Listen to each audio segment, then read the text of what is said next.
There it is, the amazing agents of the Ateneo de Naga University is here and ready to play for our Grand Finals ng Ateneo de Naga League Season 3. Salvatore and Dadom nga pala para sa ating palapit na Grand Finals between the Green Sirens laban nga sa Blue Phoenix. And mind I tell you, di rin tayo tatagal sa mga pa-intro-intro. Maglalaban na itong dalawan to. Absolutely, Salvatore. Very, very excited for the best of 3 we have at hand. At yun na nga, nakapag-draft na agad dito. Parehong teams natin. Blue Phoenix side, sila yung magsisimula dito sa Depensa in Split. And ACHSS, sila yung pumili ng mapa na yun. No? And look at the difference in the composition. We have a double initiator on the one end. And then yung Blue Phoenix naman, may Reyna dito. Salvi, thoughts on the Reyna sa Split? Well, absolutely, no, more of like a competitive like solo queue instead of a tournament na draft nga dito, no, for Blue Phoenix. To, no, considering na out of the ordinary yung napili nga nilang controller. So tinan mo nga naman pre, Jet Reyna, it's all the of a double duelist madness nga naman pre. Kumpara mo naman sa Green Sirens, alam mo talagang napaka-tactical ng inisip nga nila. Just going for the singular Neo na napakalakas nga in the meta. Pero to set that up, para talaga ma-ensure na maganda yung entry, we have the Breach and Fade para nga matulungan ang security ng kanilang duelist. And sabi ko nga pre, di tayo tatagal. Abay, nandito lang nga tayo agad sa loob nga ng laruan na to. No? And my goodness na pre, grabe, napakaganda ng overlay. Big shoutouts nga pala sa Ateneo de Naga SSG as well as sa Golden Galleons para sa present nga ng tournament na to. Maraming salamat as well to Akad Arena as well as Mountain Dew, no? Akad Arena, grabe. I have a lot of fond memories with Akad Arena. Yes, big very shoutouts to the people behind the tournament, of course. As Salvatore said, ito ang ADN League Season 3 powered by Academia and Mountain Dew as we head on to round number 1 of this Grand Finals. Handa ka na ba?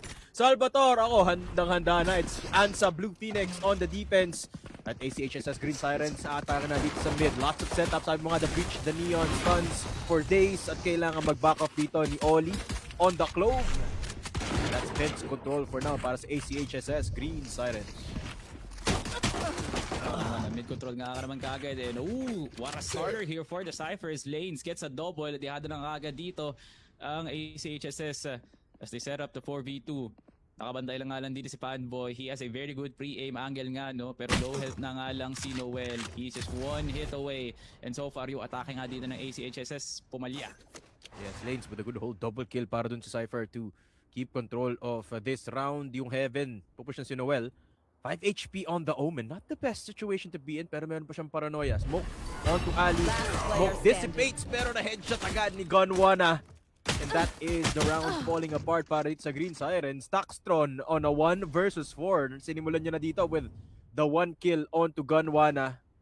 Pero mukhang wala na siyang matatakbuhan dito. Alam nila kung saan siya manggagaling eh. Vents controlled, B Heaven controlled, and there's nowhere to go. Si Dodi nakabantay sa A Heaven naman. Dodi, na-anticipate na nga kagad dito ang pagpasok ng Taxtron mula Vince. Pero hindi na siya makapag-decide. Talagang binigyan pa nga ng 0 point para di na nga makatakas, and that's all the information that they need.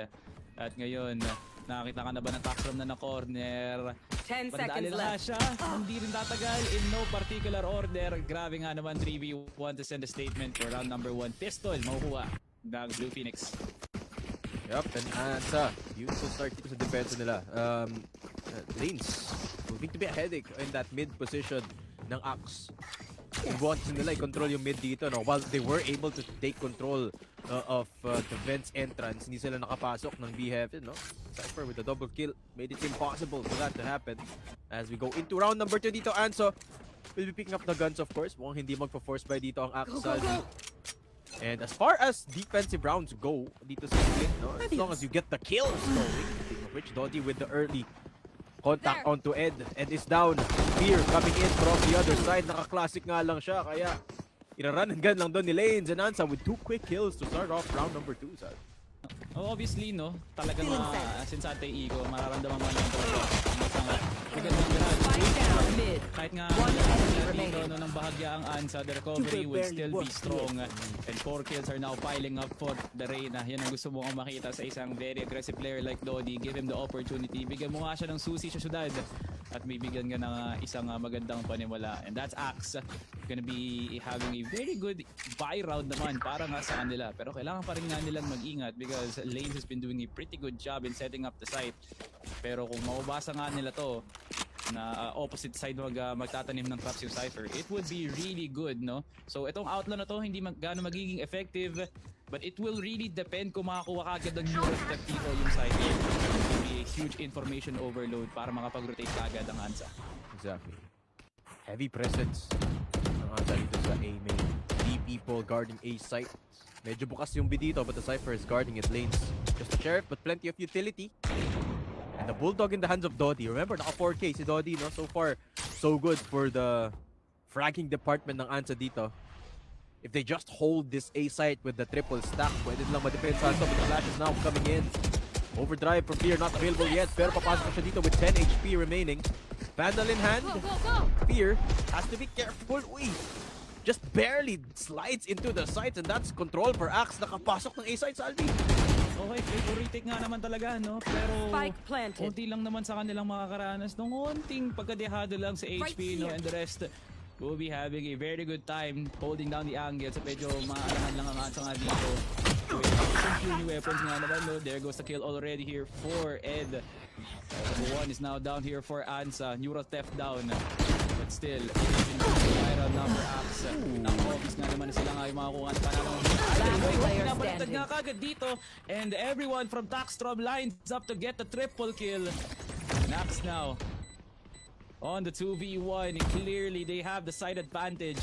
Lumalaban pa rin nga ngayon si Oli with the Vandal pick, but I don't think there is enough time. Masyado nang cornered na nga ngayon si Oli. Enemy remaining. Waiting for the exit frags instead. B1. And Nax, yet an amazing side take. Yeah, Taxstrom. Big hero play for us Axe. I mean, that round kind of looked shaky in the mid retake position nung Axe. Kasi ang ganda ng mga kills nung Hansa dito. It's a good thing na Taxstrom came up huge when he did. And got the triple kill dito sa Alvin ng Hansa. Doing a lot of damage. I mean, take a look at the weapon pickup dito ng Axe. Bulldogs and a judge for 3 of their players.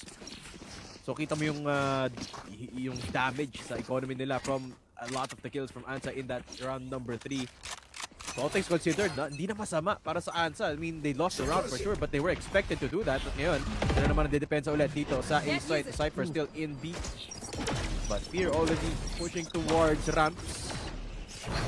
Quick rotation for the Reyna. Dodi already inside of elbow. Nakapasok na dito si Dodi. So kailangan mag-reconsider ng Axe. Papasok si Fear down into vents. Pwedeng lumipat ng B side ang Axe.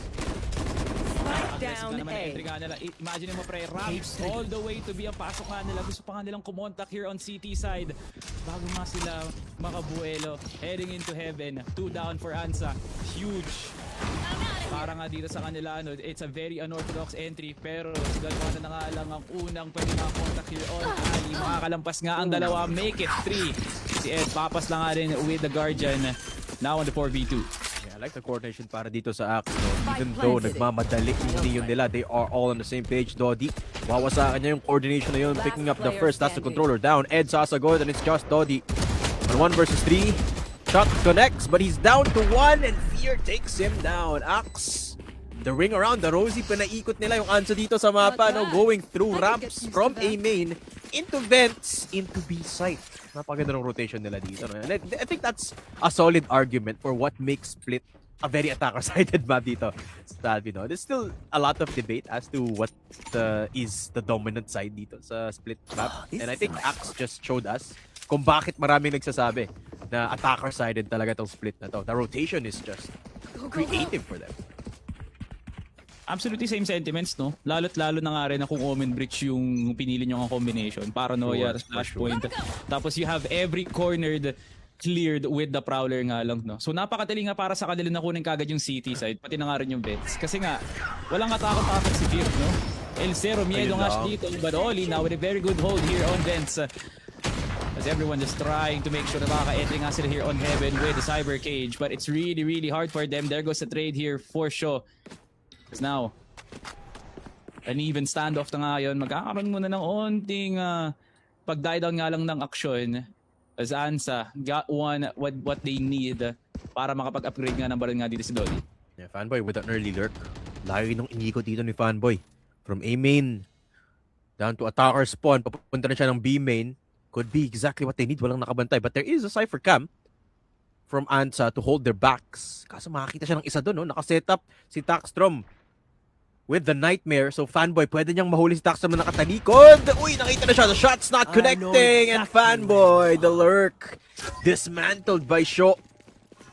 And there is going to be the neural theft activated. Lilipat na agad dito ang mga players 30 ng Axe seconds towards that A site, Salve.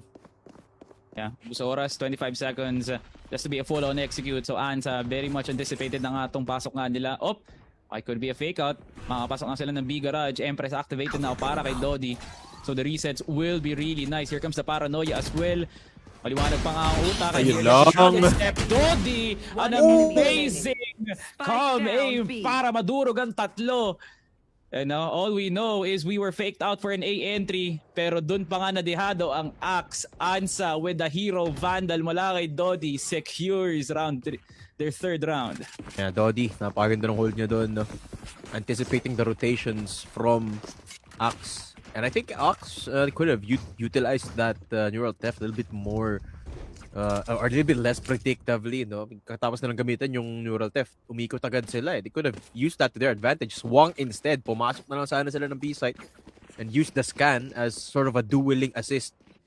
But instead, they opted for the long way around, kaya nakaposisyon agad si Dodi dun sa backside ng B. There you go, Ansa.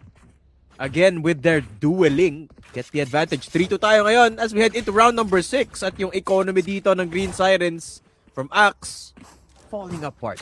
Yung Vandal, si Sio lang yung may hawak dito. Everyone else on the Sheriffs and the Bucky. So it's gonna be a hard round yet again for the Green Sirens. Medyo alanganin na nga dito, no, for the Green Sirens despite them having a information overload na masyadong ang bakante ang A site. They instead opted na luminya nga doon sa Reyna. Right now, ano mga naman yung economy na ibaliktad na nga ngayon as Ansa now heavily in favor. Meron pa nga silang neural theft nga dito, no? Which can be used for retake scenario. Napaka-Adam pick nga here for Fanboy. He's only gonna get one bago nga siya mabigyan ng ruse nga dito ng Clove. And he's now gotten away with a 1-4-0 trade. Yep.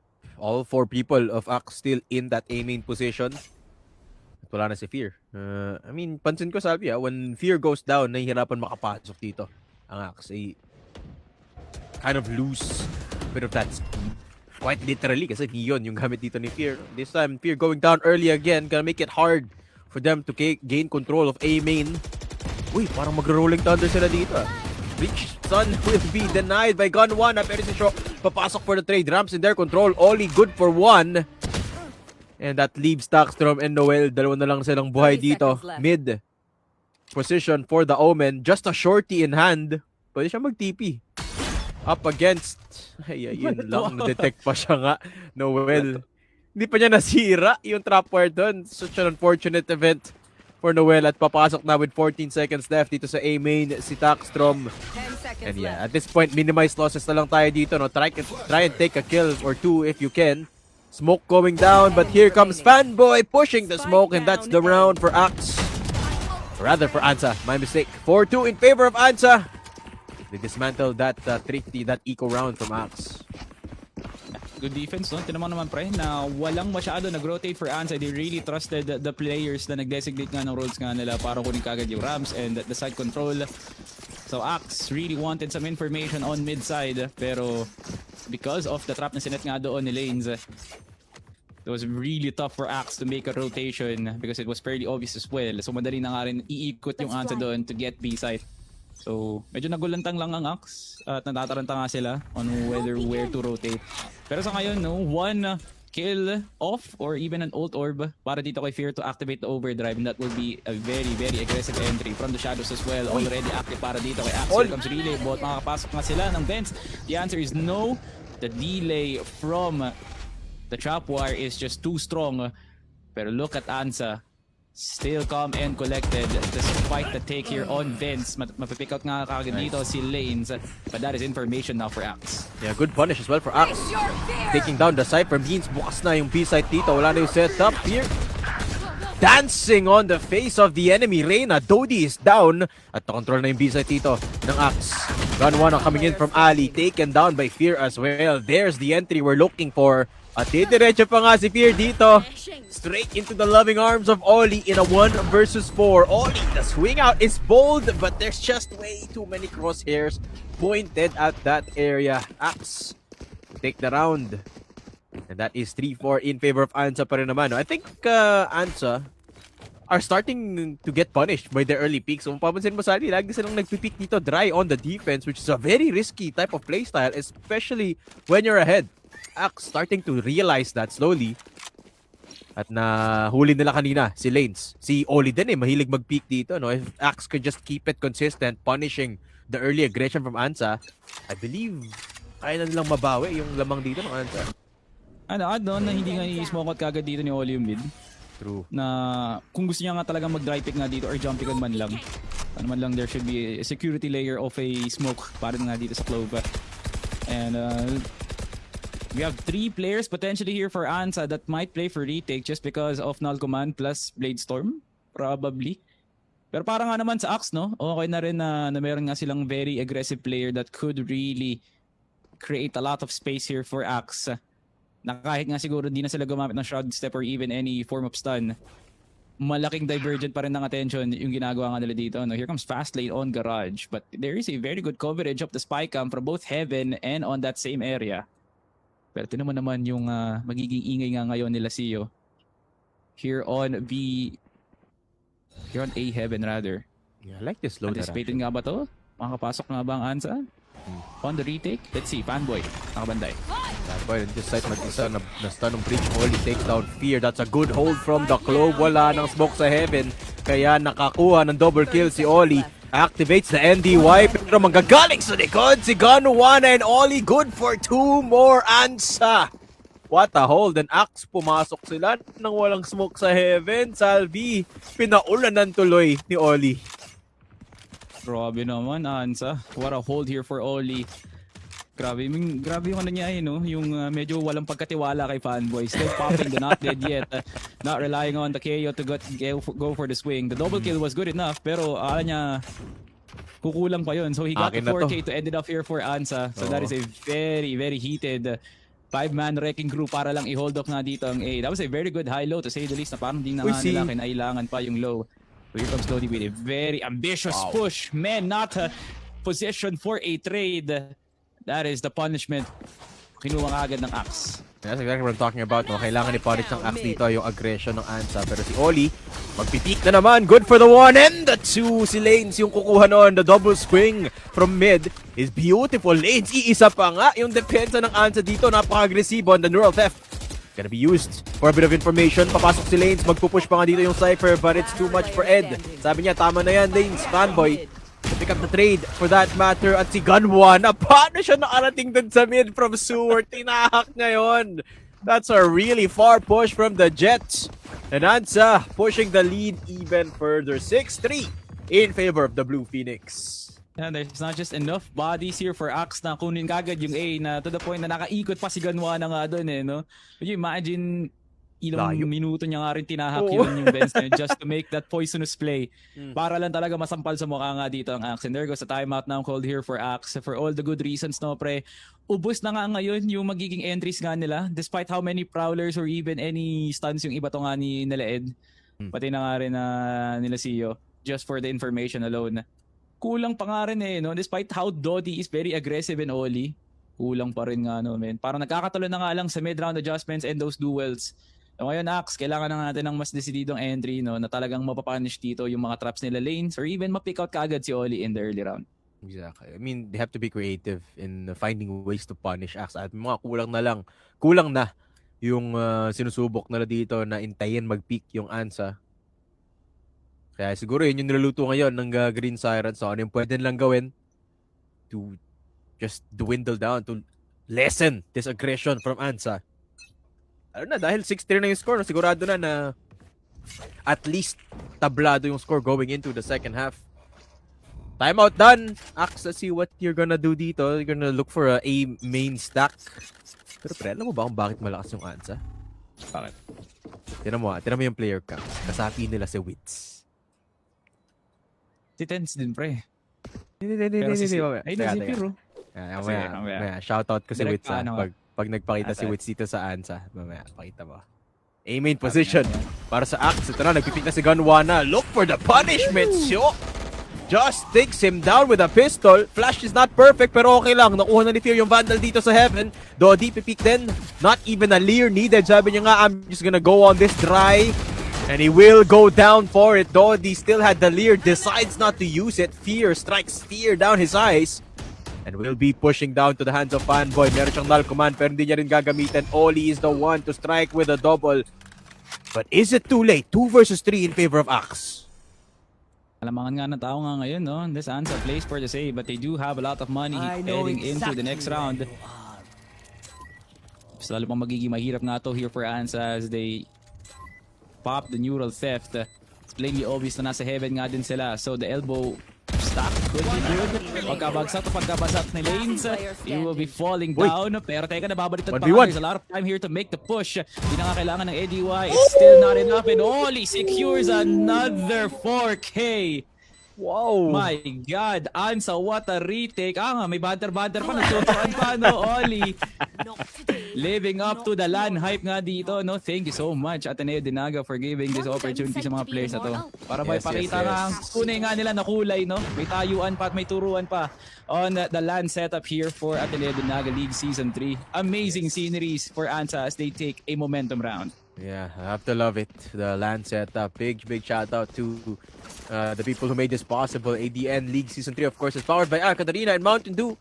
And is, of course, presented by the Golden Galleons and the Ateneo Dinaga University Supreme Student Government. Thank you to everyone who made this event possible. Of course, 7-3 as we head back into our ball game dito. Last round in the first half. Na-detect si Fear dito, tsaka si Sio. At si Ganwa na nakaantabay. Operator pickup for the Jet. Pakita mo kung sino ka, bossing. Sige. Pakita mo na parang Korean Jet lang din. Parang Soldam lang din. Fear of doing his best Dambi impression. Pero medyo papayangal lang din yung sa may flowers, no? Fanboy now will be getting a kill. So far, Ansa has been getting a pretty good information on where... Uy, Oli! Especially on A-Main, Oli. Nadali. Pero pagkapotok ng NDY, tutumba nga rin siya. But the rest of Axe are already fallen down with the 4v2. That is already a very good establishment here for Ansa to gain.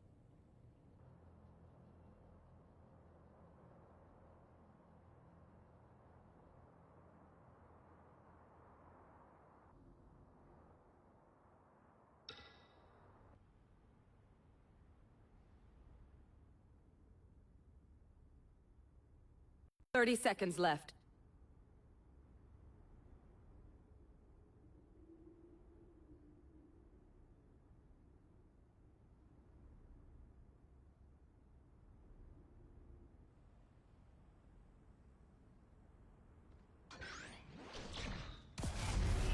Ten seconds left. No charges. One enemy remaining. Spike down B.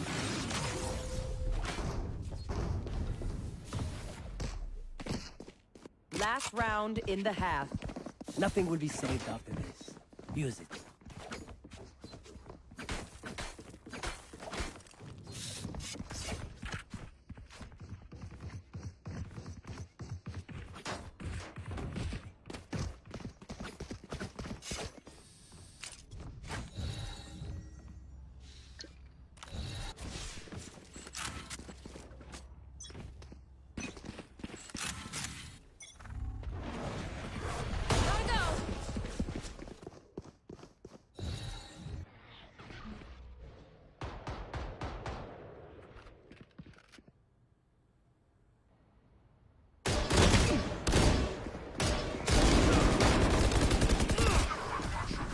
Sabi nga dito, no, Lanes now with a double. Can he get the triple? The answer is absolutely yes. Oh my gosh. Napigilan na nga sila. Sa kanilang entry nga dito, no, ubos ang lahi ng Axe sa garage. Axe just down to Sio on a 1 versus 4 and he will not last long. 9-3 in favor of Ansa. Blue Phoenix Switching sides. with a powerful half dito. 6-round lead, 9-3 is something to behold para sa kanila. And ending that round with the most explosive defensive round we've seen so far. It was a split, pushing with two people, at least two people. Actually, more than two mga nga tayo. Nag-push dun sa mid, no, to take control of that B main position. At gulat na gulat dito yung Axe. Now trailing by 6. Alright, pistol round as we go into the first round in the half dito. In round number 13, 5-man stack for Ansa in that A site. Let's see this double duelist setup in action, Sal. Ano nga, pistol here for Axe, hoping na itong strong side na nga nila, no, magiging madali nga para sa kanila. Ang panira lang dito ng Ansa is 1-0 point here for the Cypher, and it will be an easy entry for them. Pero clearly, Axe is a team built around for retake. So if it's too obvious na ibibigay nga nila yung site, they're all in for it. Here comes Cloudburst as well for the entry nga ng Jet. Good patience mula dito kay Fear. At kita mo nga naman, the util and the comp is now working like a charm here for Axe. The 4v2, too strong para dito sa Ansa. And Fear, big play. Fearless going down from heaven. Dodi and Lanes, the last two bastions para dito sa Ansa, try and recover the spike pero nasa kalagitnaan nung site eh. Noel still with smokes as well. Dark cover onto heaven. Actually permits Ansa to take control of ramps fully, pero si Lanes magpipick dito right into the position of Noel. Eh medyo mahirap makapasok doon. Back off for Lanes. Time is of the essence. 36 left and counting down. Tinamaan na si Lanes. And it's all up to the Reyna with just 5 HP in a dream. And that's all it's going to be for this pistol round. Axe pick up the round.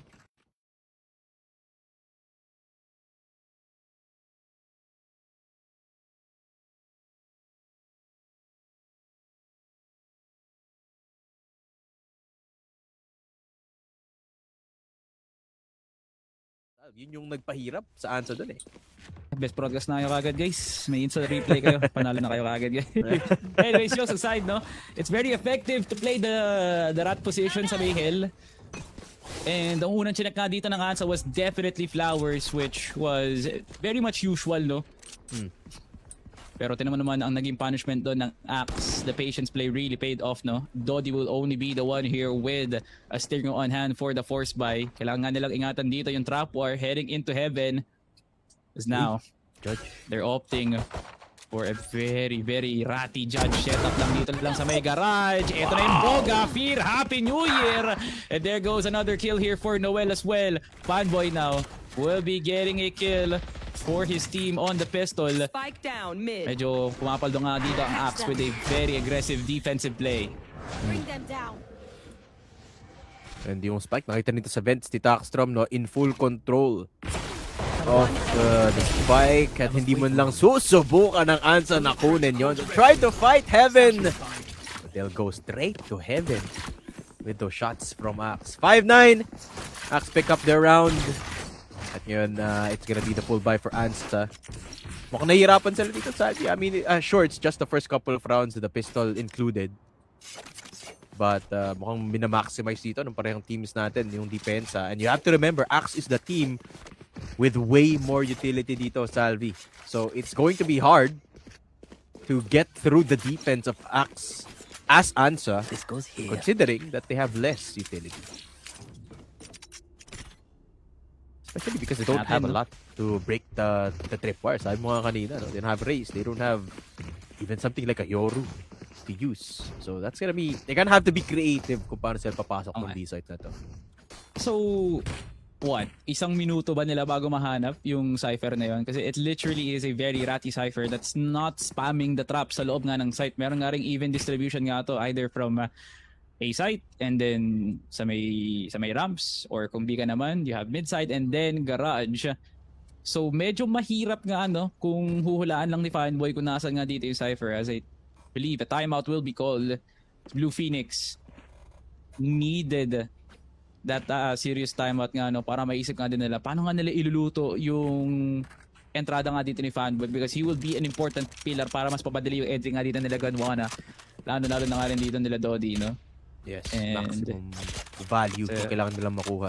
Sorry to cut you off there, Salvi, but I wanna double down on your point. You need to maximize the KO knife. Kailangan mahuli lagi yung Cypher. Otherwise it's gonna be a really hard side take for them. Bit of an update mula sa ating production side. It's a bit of a tech pause, guys. May inaayos lang tayo from the player's side. So, kwentuhan muna tayo dito, Salvi, and Yes, sir. take a look at the win conditions ng Ansa dito. Apart from the KO knife being of a lot of value para sa kanila, no? I mean, still have to be able to recognize the patterns at which AXA defend. Katulad kasi, malay mo, katulad ng Ansa, mahilig din sila mag-peek, no? I mean, we're gonna have to wait and see. Look at the double setup from Ramps. It's probably gonna be a double peek, a double swing coming through from Axe. But they won't actually do that for now kasi wala silang nakuhang information. There's a lot of shots ringing dito sa mid. So it is an early rotate from Fear who is holding on to the judge. So kailangan ni Dodi Nakita ko na si Wits. kapain. Gotta go. Uy, Fear, narinig na siya doon ha. So si Dodi alam niya na may tao dito sa mid. Good jump pick. Utilizing the high gear nga dito, no? But then again, you don't have someone like Heyo right now na pwede ngang ma-scoutan nga lang yung A. Knife use. So, no reveal just yet. Nice. Para nga doon sa 0 point. So, here comes the defensive play here from the fast lane. Makakapag-rotate nga ba sila heading into heaven? The answer is absolutely no. Lanes with a very good headshot doon sa dalawang gustong mag-rotate nga sana. It is now cut off now here for Ansa as they made their way towards heaven. One Wow, enemy Gun remaining. 1 to shut down CEO Fanboy on the board as well. At dahil 30 dyan, seconds left. mag-isa na lang natira dito si Ed planted. Lanes with a good double punish to shut down that mid player. Those two mid players rather. At si Ed makakaisa pa nga before going down. Ansa, double digits on the board, 10-5. And as we did say, Salvi, no, they're gonna have to try and find ways to punish the players of Axe. They did just that. Need a drop. As you said, hindi nakadetect yung 0 point ni Fanboy. Pero na-punish yung peak sa mid ni Fear because Lanes just holding that position gave them control of B Heaven. At the end of the day, hindi rin nag-matter yung Cypher setup sa B site dahil wala na silang control ng mid eh. That goes there. It's going to be really strong in terms of like establishing this kind of momentum. Nahanap na nga ng Ansa yung pinakamagandang luto nga nila, no? Para ma-ensure na maiwasan talaga nila yung Cypher traps. Kahit nga ba siguro na masira nga nila yung mid, desidido pa rin silang kunin nga yun. Kahit na alam naman ng Axe na with that kind of information of the trip breaking, ipipilit pa rin nga ng Ansa nga to. No? There's a humongous stack now dito lang sa may garage with Noel not playing for any trap wire nga dito ni Sio. So it's just a paranoia na magiging magandang investment nga para mapigilan yung B-side entry. And Ansa, very patient with their attack. Lalamig kasi nila na nagamit na parehong dark cover dito ng Omen. So papasok sila kapag nawala ng smoke. The time is now. Null command active! Pero si Ed! Dodoble muna doon sa may taas. 2 kills for Ed and 1 kill for Taxstrom. And the site still in control of Ed. Naku po, mukhang dadagdag pa siya dito. That's the kill. Another one for Ed. And the Breach is on a rampage. 4 kills for Ed. And Axe with a very strong hold on that B site. Beautifully done for the Breach. Apat na kiyaw para kay Ed.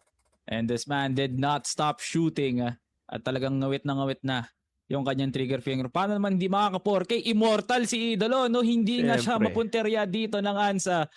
And despite the default and the call out that they wanted para ma-diverge yung attention sa mid, it was still not enough. Medyo awkward nga din yung Cloudburst nga doon at di ata nakapag-dash in na nga doon yung Jet. So, hindi masyadong magulo for the defender side. So it was that easy for them to gain that kind of momentum round. 10-6. We went from 9-3 for just Ansa to be only getting 1 round so far from the buy round.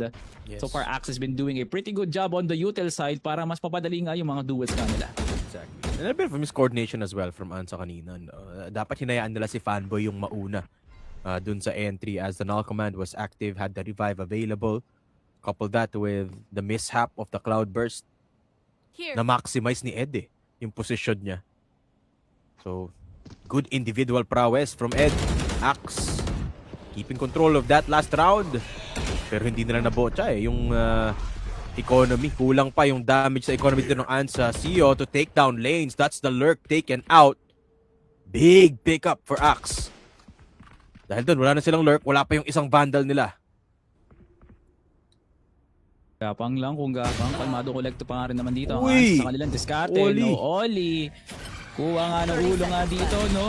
Sakaling ipakita nga sa Axe bilang pang hostage nga pre na nakuha na nga namin yung mga initiator nyo. And here comes the 4v2. Oli not stopping. Here comes Cloud. Clear na ba nila dito? Si Noel, finally, na-realize nga din nila. After those missed shots. Now the 1v3, Sio. No neural theft. He's just gonna go inside of the site blind as hell. The crossfire already set up here from garage all the way to backside. Masyado tong mahirap para kay Sio. Oli just turning around in the perfect time to catch Sio Pants down 11-6. That's the round taken by Ansa. And kahit na nawala yung lurk nila doon, no, they still were able to capitalize off of the B push. And pansin ko dito sa Albi, our players, when they get a big round, the next round medyo nagtathrow sila with the swing onto the hands of 3 players without even using a flashpoint. It's kind of a big mistake. Dahil doon napunish siya, nawalan ng control ng backside dito yung B. And Ansa recovered from the man deficit. So it is a game of patience for all of our players, no? 11-6. Blue Phoenix, yung atake nila dito, way more structured compared sa Axe. As they start off this round with Dodi picking up the enemy controller, wala nang smokes for the side of Axe. Pwede nang intayin dito ng Ansa na mawala yung dark covers and they can take control of the side, pero papasok na sila. Not even gonna wait for the smoke to dissipate. Fanboy with a kill, and B site is in full control of Blue Phoenix. Fear coming in from Ali. Judge lang yung hawak niya dito. And everyone seems to know where he's coming from. 2 rifles with a setup onto that alley position. At wala nang matatakbuhan dito yung Neon. Ansa, match point. It's good util and there's bad util. No? Axe wanted to play for retake and they wanted to line up the bot line. And yung paranoia nga, hindi nga natin masyadong nakita para maging effective. Thus putting Ansa in a very good spot para makapasok nga kagad ng site. And then Ed wanted to delay it much more para makapag-reposition nga siya, pero his delay will be his also demise. So that's very sad here for Axe as you're now convinced na lumalapit na nga sila, just cutting the deficit to just 4. At ngayon, lumaki na nga to into 6 with Ansa taking match point with everyone having a piece of the pie sa kung gaano nga kainit ang chemistry nga ngayon ng Ansa. 1-0 for both lanes and Oli para makuha nga ang kanilang mga ulti. Ed does have the Rolling Thunder for the retake, and everyone here from Ansa is anticipating that this is going to be an ace side take, waiting for Fanboy na makahanap nga ng isang magandang 0 point. But Fear, maaga magse-celebrate nga ng bagong taon nga dito na naman as he gets the judge kill, pero tinawa naman yung palitan dito ng pangalan ng Ansa, the 2-for-1 special. Makakapasok na nga ba si Lane sa B-side? Medyo matang-whiff nga ng konti, but the spray down will be good. They take B-side. That they do, and they take 3 players from Axe in the process. Stinger from Sio actually hurts. Lane's going down, pero hindi niya makukuha. Neural Theft activated. This is a bold attempt from Axe to try and recover this round. Ginamit yung Cypher ulta, meaning gusto na ilaban to. And there will be a lot of utility getting thrown into the face of Gunwana. Dashes out to safety as the spike gets planted. At alam nila saan manggagaling yung isa. Taxstrom is down. Oli is up and Ansa wins split 13-6. And a dominating performance in split. Yeah, sabi nga naman, no? What a standout performances here for the duelists, and especially the very fashionably late second half dito nga ni Lanes, which is very very much impactful. Kaya mo nga naman pre, hindi na lang kailangan pa ng 0 point to gain access on the site. They innovated their way utilizing the heavens ng both sides to gain some footing para maiwasan nga yung Cypher traps, which is kind of hard when you don't have like that kind of security insurance na panira nga ng mga traps. So definitely Ansa really innovated their way into a split win, no?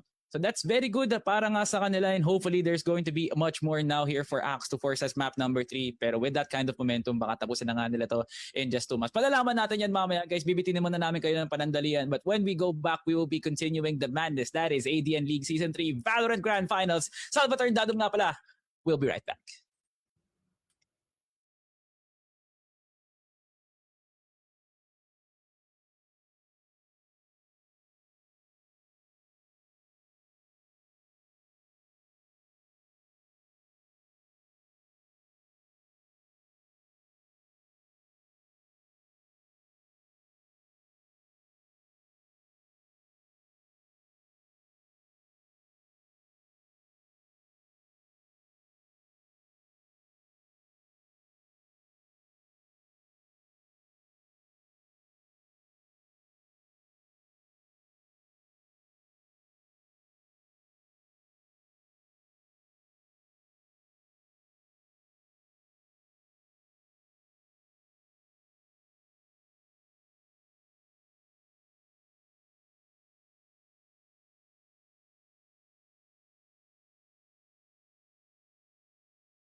And we are now back for some more action dito lang sa Ateneo Dinaga League Season 3 with still Salvatore and Matt Dadem giving guys the best action para sa laban ng ANSA laban sa Axe. They have now taken an amazing position now in the 1-0 column, no? ANSA really had a very convincing split. Pero ano nga ba ang rebuttal ng Axe heading into the second map? Malalaman natin yan.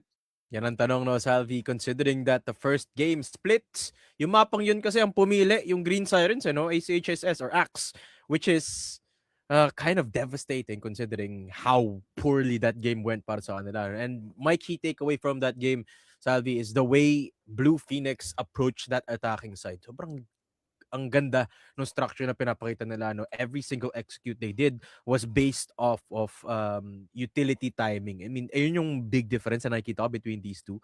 Iniintay talaga ng Blue Phoenix na may mangyari muna bago sila pumasok ng site. Utility-wise, that is. Kunyari, iniintay na lang maubos yung smoke timer dito nung omen ng kalaban, or iniintay nila na makukuha ng information as to where the cipher is before creating an opportunity towards that site. That's what makes this team, in my opinion, very, very, very scary, is the fact that they have that kind of game sense. Not to mention, ang ganda rin ng ano nila nung cohesiveness, no. Whenever something happens, there's rarely a time na isang player lang yung gumagawa nun. They're always on the same page, even with their sort of fraggy composition. Kung matatandaan mo sa, yung comp nila sa split was very far from conventional. They had a Clove, Jet, and Reyna, which shows you how confident these players are when it comes to dueling.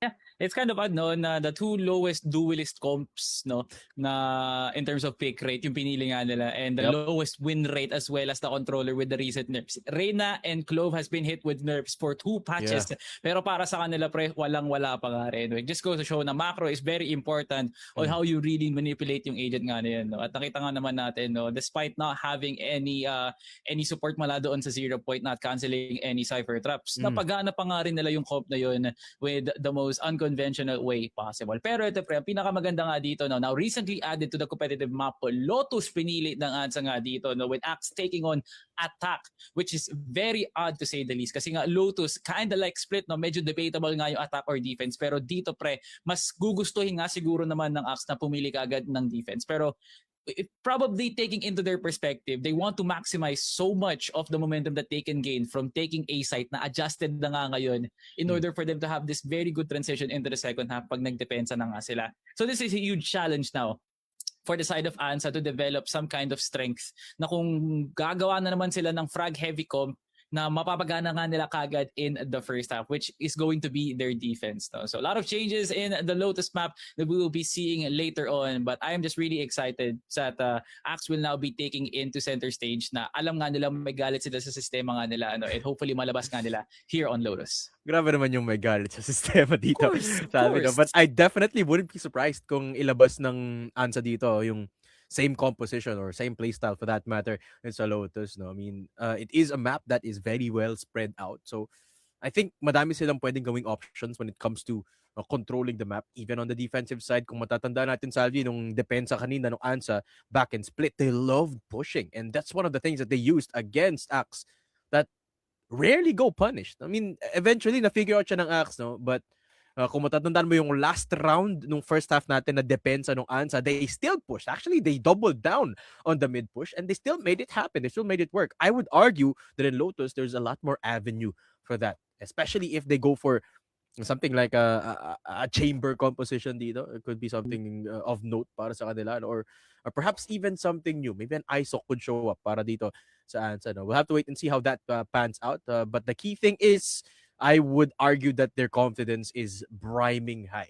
They would want to take these duels. And in Lotus, duels are even more important than Lotus. Kasi ngayon, depende dito, kapag may nahuli kang isa, that place is basically open. Every single entry site has to be accounted for. Kapag nahuli na yung isang player dito ng depensa, medyo nabubuksan medyo lumalambot rather yung defense dito sa Lotus, which is something that could open up an opportunity for Axe, or it's something that could haunt them later on if they lose those said duels.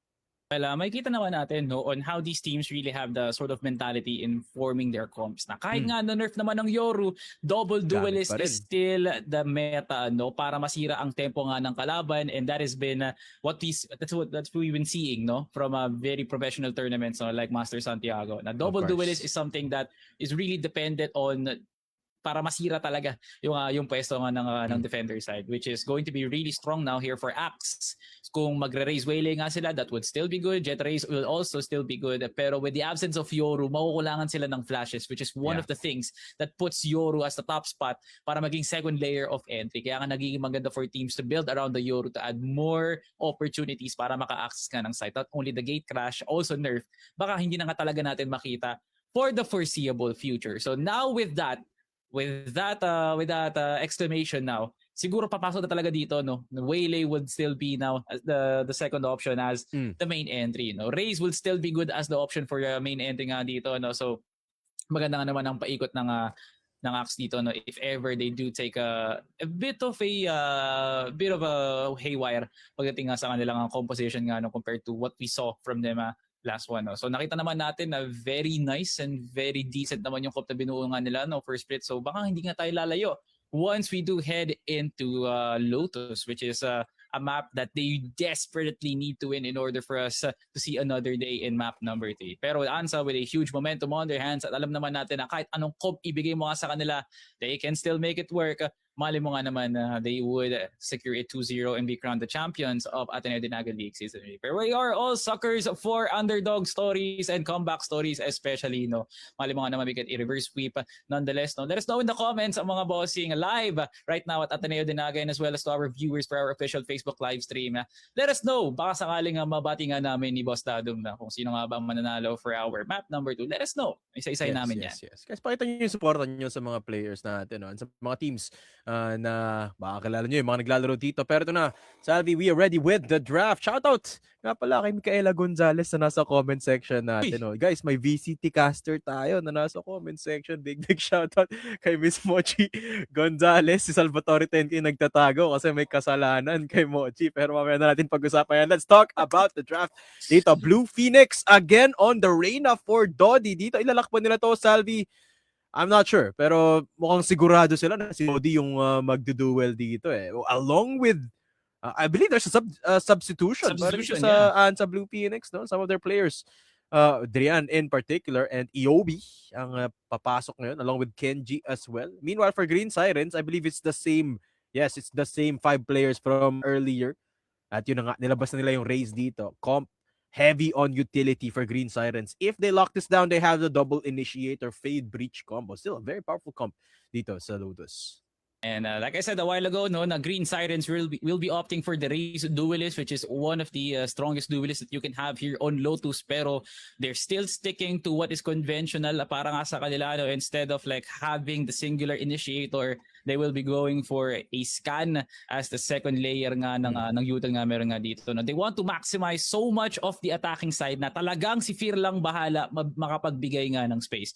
There's no Waylays, there's no Jets, not even the Phoenix. It will all just be Fear that will be creating that kind of space. Pero mali mo nga naman, no, with the Shrouded Step, that will be still good here for the well. Pero ladies and gentlemen, do or die here for Axe as they take center stage once more inside of Lotus nga naman. The map pick here for Ansa, as they already have championship point on their hands, hoping to get that W para nga masaya na nga ang kwento na to for them to be crowned the champions of Ateneo Dinaga League. Pero malay mo nga naman, no, Axe will be taking the pen.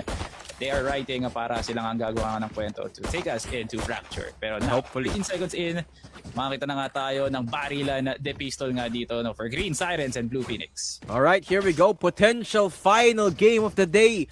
Para sa Valorant Finals natin, Ansa leading the match with a 1-0 scoreline. At least in the maps department, it is Axe to start off on the attack. Papasok na sila dito agad sa mid, not cutting any noise at all. Dire-diretso, Fear nagbato ng granada. At si Yobi naka-ready lang ng flash. Retake positions kagad para sa Ansa dito habang di pa itatanim yung spike. And there's Kenji on the lurk. Already opens the door from the back end. Drian gets a couple at si Noel mula sa loob ng smoke. And it is Ansa on the retake, making it happen. An onslaught of attack. At si Dodi ang tatapos kasama si Iobi. And that's the Blue Phoenix to rise from the ashes to pick up the pistol round. Siyempre, no, probably the paint shells was really good, no, para ma-push out nga dito ang Hansa. Pero nonetheless, no, Axe really had a very good mind na i-B-rush na nga to, no. Any other team would have opted for a C-mount push and then as well as or even durut nga dito, no, sa may A site. Pero ang ganda ng basa talaga ng Hansa no? The even distribution na dapat si Sio nandun kagad with the delaying of utils plus the fact na dapat nga din nandoon nga doon sila Dodi, no? In order to get that easy access from the tailwind itself. Kaya Hansa, alam na nga nila no, yung limits kagad nila pre, no, in terms of the attack here for Axe. An outlaw buy here for Dodi, the obvious one kung ikaw nga talaga ang Jet, still not popping the tailwind. Medyo nga alanganin nga to, no? Pero he is indeed that confident. Paparamdam na nga sila dito just outside of route. Dodi just being challenged already. And there goes the dying down of action as Axe looking towards for another site. Yeah, insane confidence from Dodi. Typically, kapag naka-buy round ka kasi, you want to keep that lead and play more conservatively. Pero si Dodi at si Kenji papasok. Both of the, actually all of the players of Blue Phoenix pushing up on the defense. In the buy round, no less. I mean, this is a testament to just how confident they are dito, Salvi. And I love it. Ansa making the most out of their confidence as well. Even with not the double duelist, no, they still capitalize on the fragging department. And I want to give a massive shout out to Oli dito, no, consistent on the clove pickup. Not something that we see a lot of in the competitive setting, but hey, Blue Phoenix, napapagana nila eh. To him, no? Clove is indeed a competitive beast nga dito, no, para sa Ansa. And not to mention, because of the damage that Ansa had, dun nga sa anti-eco nga nila, 3 players are now forced for the regen shield, which is going to be really nice kay Dodi, na parang ang meron nga siyang pseudo na operator nga dito, no, which is going to be really good here for the defense. Already double smokes pop now here for the side of Oli. Now Fear double satcheling his way now towards the site. Everyone is going to be rotating just from Waterfall alone. Masyado nang obvious here for Axe as we are going to be seeing a 5v5 retake warfare. Pwestuhan na nga mga bossing. Grab your hats. This is going to be a very, very, very bloody seaside take. Here comes the aftershock. Pero tinangkito kagad ni Kenji. Grabe nga naman ang pagkamason dito ni Bossing. There goes the 2 kills now here for Axe as they force the 4v3. Make it a 3v3. Oli! Oli wants to be part of the match as he gets 2 kills. Pero mapipipilis nga siya dito ni Ed. 2v1. Versus 2 para kay Dodi dito na picks up the judge and not getting anything with it. Fear comes in from the smoke, gets the triple. That's Axe on the board. But still, a good amount of damage done from Blue Phoenix. Parang ganito rin yung nakita natin sa split kanina, no? Ansa picks up the pistol. And then they lose round number 3 by taking 3 players from Axe in the process. This time, they do less damage than in split. Pero okay lang, kita mo naman. Sa gun pickup dito ng Axe, 3 sa mga players nila. Actually, 4 sa mga players nila, no? Not on either a Vandal or a Phantom. And the utility not looking the best either considering it's still really early on in our game. So this is the challenge for Axe. Paano sila papasok ng mga site with barely any weaponry? The answer is that B site taking advantage of the short-range weaponry that they have. Papasok na si Fear. Towards C-Link, he goes. And Ansa playing for the retake. Considering that the site is given for free. And Kenji starts off this retake strong with 4 kills to his name. Bakit hindi pa nagtanim ang Axe? Dahil dyan inubos sila dito ni Kenji. 21 HP looking for the ace. And they will spot Sio. Pero tatapusin na ni EOP yun. Walang ace pero okay lang. The round is done. It's dusted. Ansa on top. Now that is a play that is in need of a replay, pre. Pengen naman siguro direct, no? And that forced Axe for a timeout. Napakasakit for them. Literally living up to their acronym, aching every single part of the body. Kasi nga, what hesitated them to plant and as well as to smoke out CT? Pre, walang nagtangka sa kanila, no? Which is kinda tough to say the least because they cleared a lot of space. Nabigyan na ng magandang informasyon ni Fear na meron na nga Killjoy doon. But they opted for a 4-man push na akala nga nila na mas malakas ang marami. Pero Kenji says otherwise. That is sad here for Axe as they weren't able to convert much more of the rounds just because they had already position advantage. Pre, napakalukot nga nun. And he skyrocketed to 6 kills after Wow. being so much quiet from his setups, no? Natanging sila Dodi at sila Oli nga lang talaga yung kumukubra ng mga kills nga dito, no? But with that, Ansa, kakailanganin nga talaga nila yun for them to gain so much of the strength para mapunish ng gusto dito ang Axe. Clearly, no, Axe not in the right mind right now, hoping for a recovery nga para sa kanila. And Kenji, the sub in for Ansa. This is his first game in the Grand Finals. Essentially, his first few rounds, and he's already proving himself to be a big asset para sa Ansa. No? Lalong humirap yung Grand Final para dito sa Axe Green Sirens because of Kenji joining the fray for Ansa dito. Dodi, very aggressive angle. Uy, na-dink. Dodi down to 5. Pipik pa rin and gets rewarded for it. Fear is down. Dodi playing with fire. Reach stun connects onto him pero susuportahan siya dito ng mga kasapi niya. Dodi still providing that firepower but Dodi gets the triple kill done. Oli on the board but mukhang tatapusin na nga ni Oli. 3 kills for the Jet, 2 for the Clove and that's 4 on the board for Blue Phoenix. Well, Oli. Grabe nga naman, man. He is absolutely consistent, not just playing the Clove as like a controller. He's playing Clove as a duelist, pushing out A angles. And everyone here from Axe is just taking notes kung paano nga ba talaga pumwesto nga dito si Oli. And despite them taking notes, they're not learning a thing or two. Walang ka-application pre. Not double or even triple picking. And that is Oli for you guys, ladies and gentlemen. The man, the myth, the legend, no? Here for Ansa. Na wala nga talagang kinakatakutan. El Cero Miedo, and here comes a very aggressive tailwind here for Dodi. Dodges the flashpoint using the cloud burst as Kenji now takes down his Killjoy counterpart. Here comes the lurk. Mababasa nga to kagad ni Ed, and the Nightfall used as a disengage. Grabe nga naman para makatakas pa. Ed now getting the kills. Bladestorm not necessarily hitting. But here comes another one here for Ansa as Dream takes down the controller. Si Oli na nga lang. Makukuha niya nga ba itong 1v2 na nga to? There goes the showstopper, but that is an absolute overkill of a round. 2 ultimates to take down Ansa. A little bit too aggressive para sa Ansa doon. Got a little bit ahead of themselves after that 5-man scan. Ang ganda kasi nung scan doon ni Drian. No? Nakita nila lahat ng players from Axe. But then they got a little bit too confident. Playing off the back of the enemy Nightfall. Wala silang kinig and they still took the fights even with the decay. And they got punished big time for it. So Axe, I think it's more of the same from Split, no? They have to try and punish that aggression from Blue Phoenix a little bit more. Kasi kapareho lang ng Split nagpipeak ng maaga dito. Yung Ansa, Exhibit A. Ito na nga, Dodi. Pushing towards Rubble with that Fade Haunt.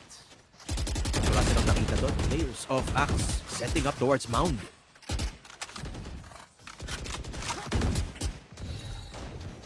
Almado, after that one pick here from Oli, clearly hindi pa nga rin natitilang nga ngayon na Axe still want to play for C Mount or even use the door. It's an act of distraction nga lang naman, no?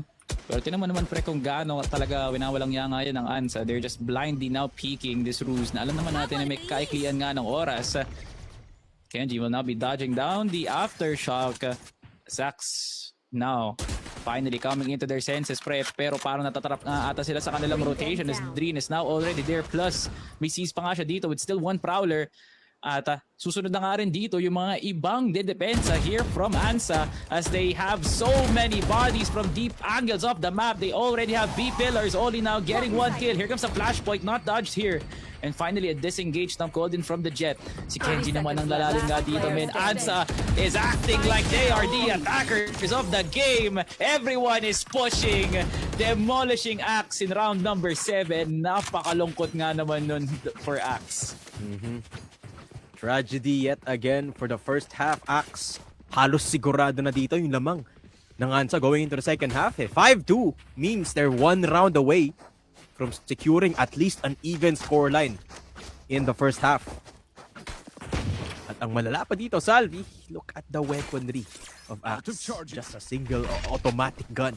That's the stinger pa nga in the hands of Taxstrom. Everyone else on the pistol, Sheriff. Para kay ICO. Although they do have 3 big ults available, papasok na si Drian dito with the scan to back off Dodi. Beautiful, perfect dash, and Dodi picks up one before going down. Headshot onto Sio. And they will be fighting even further to Sarabol. Ed to pick up Drian, and this is starting to become risky for Ansa. Flash coming in.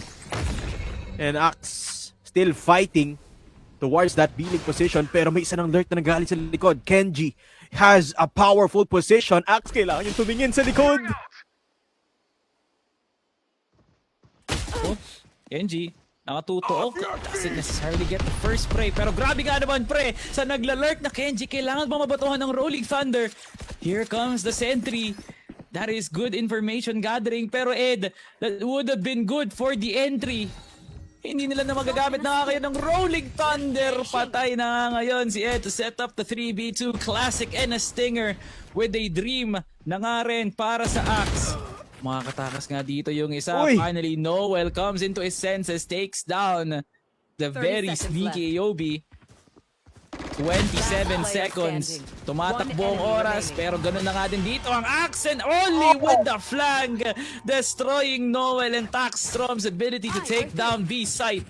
Another robbery of a round para sa Ansa.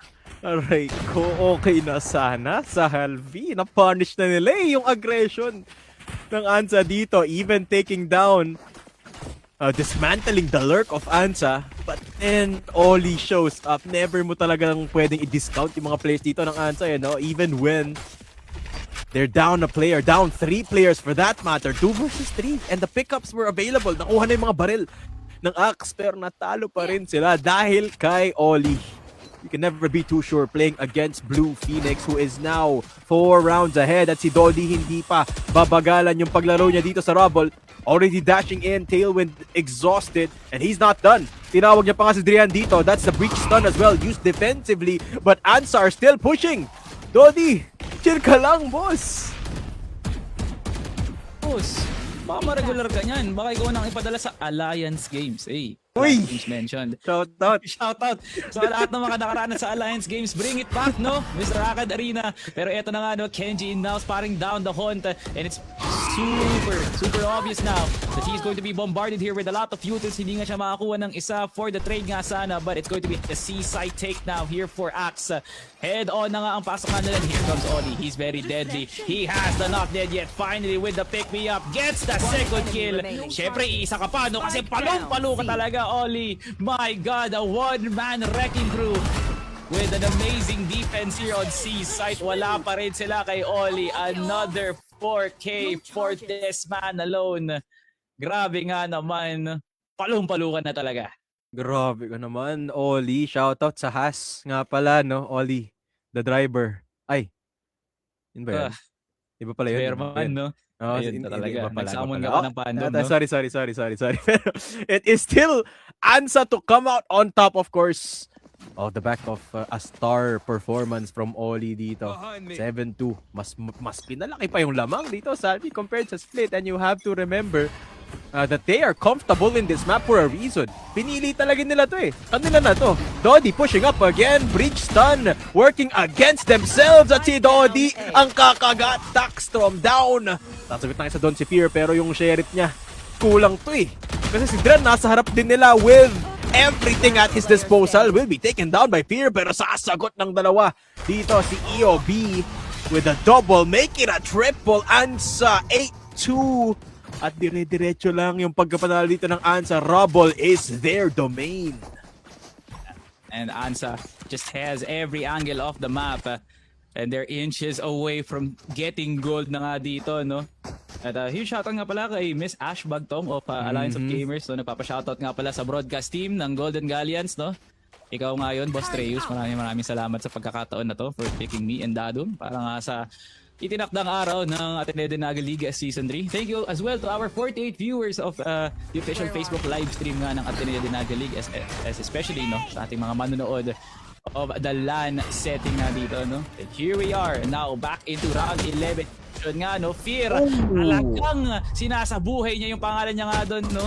Not feeling anything on that one. Here comes the trades now. Dreed lines up for the 2K. Pero magiging 2v2 na nga to.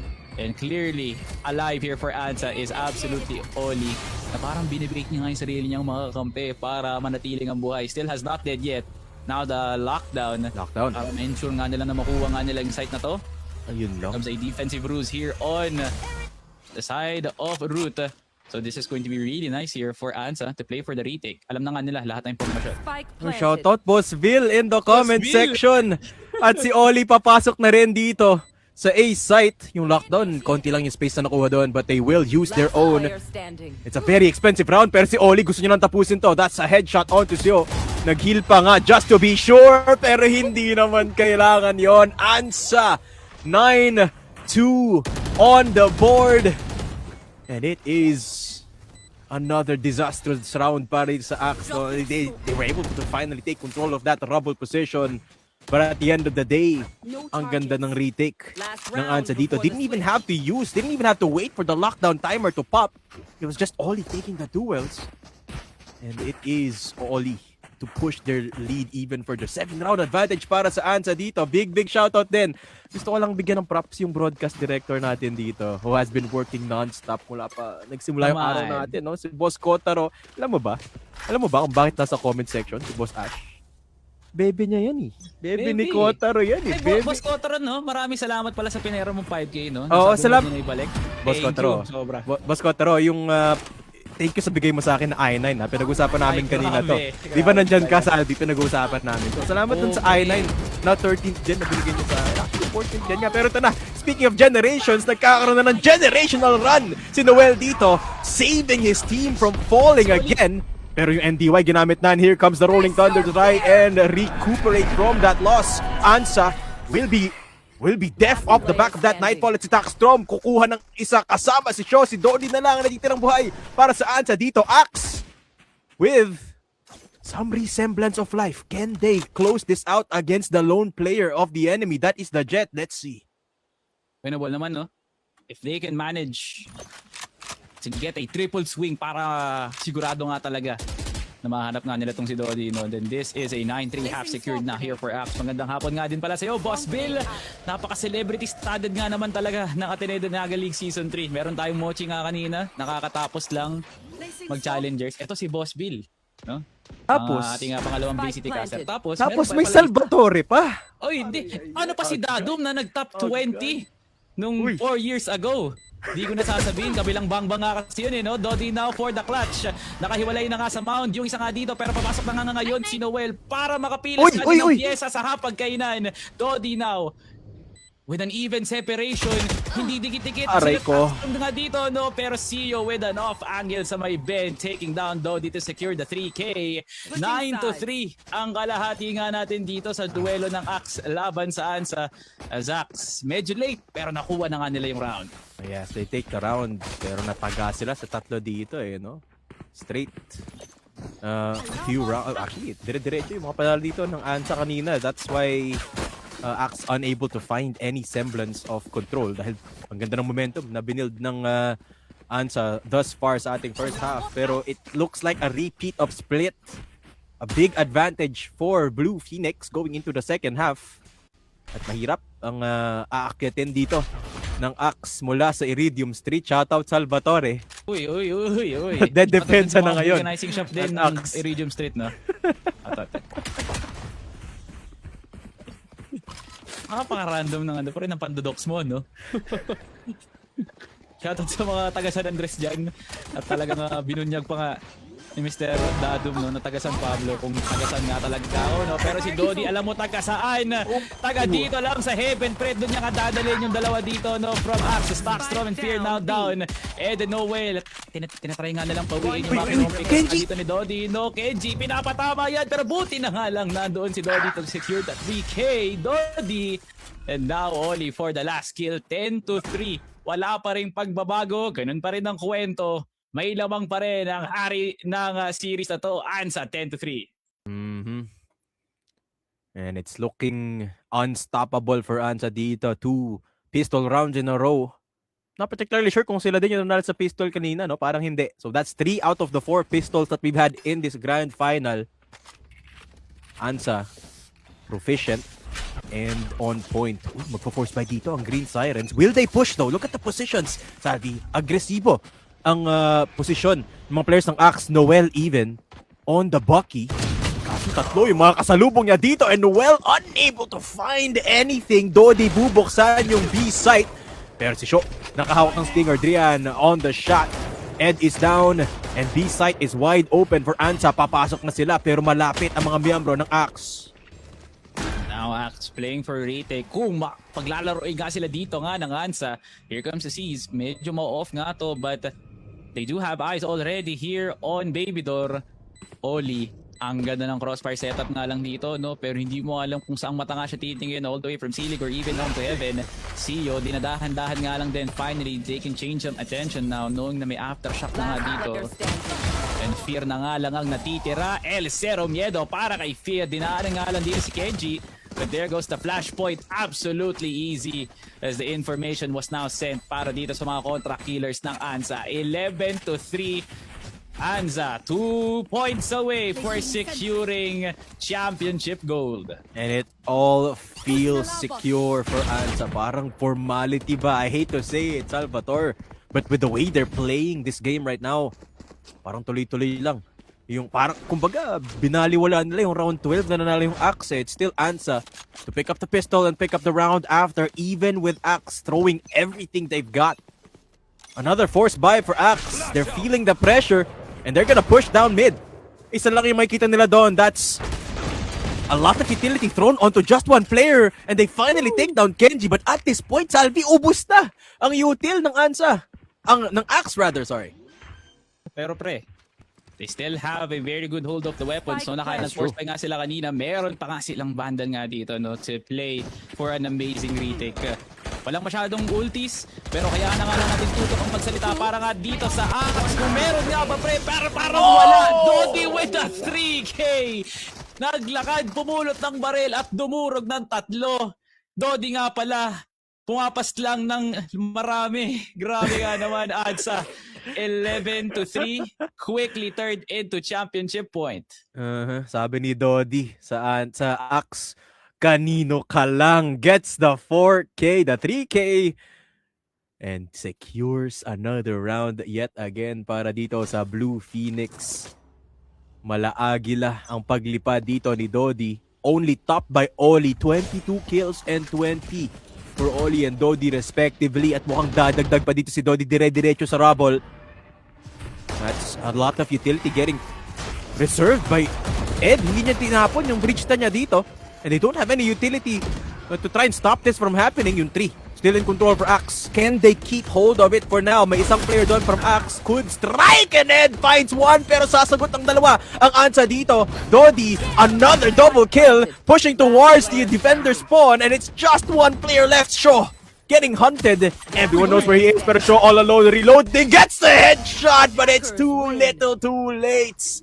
Ansa Blue Phoenix are your winners for Ateneo de Naga League Season 3 Valorant. They're no longer just players. Pagkalabas nga nila ng venue, pre, everyone will remember Ansa Blue Phoenix as the champions of Ateneo de Naga League Season 3 Valorant. Congratulations to all our participants. Pero Ansa will be taking the highest platform and immortality status na nga sila dito, no, pre. Congratulations to everyone who participated for Ateneo de Naga League Season 3. It has been amazing so far. We crowned the champions of League of Legends nga kanina. And now for Valorant at mamaya, uuntiin-untiin na nga natin ang pathway towards the Land of Dawn as Mobile Legends will be up and running later on.